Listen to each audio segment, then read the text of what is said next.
नमस्कार मंडळी, आज आहे गुरुवार. तर चला म्हटलं सकाळी 6 ते 8चं रुटीन तुमच्याबरोबर शेअर करूया. निसर्गाच्या सानिध्यात सकाळी फिरायला जाणं आणि पक्ष्यांचे वेगवेगळे मंजूळ आवाज ऐकणं, निरीक्षण करणं हे माझं आवडीचं काम. तिथून आल्यानंतर मग अंगणातली स्वच्छता, मग अस्ताव्यस्त पडलेल्या ज्या चपल्या आहेत त्या मला अजिबात आवडत नाही, त्या एका रांगेत लावून ठेवणं, गवत नको असलेलं अंगणामध्ये गवत जे आहे ते काढणं आणि आजूबाजूचा परिसर स्वच्छ ठेवणं.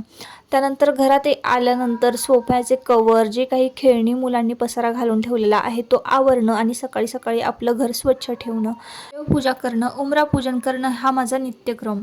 अगदीच काही परफेक्ट नाही, पण देवपूजा अगदी साधी भोळी पण पॉझिटिव्हिटी भरपूर मिळावी अशी माझी देवपूजा असते.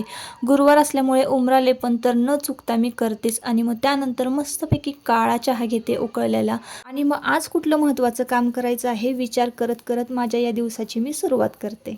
तुम्हाला जर हा व्हिडिओ आवडला असेल तर फुल व्हिडिओची लिंक खाली दिलेली आहे.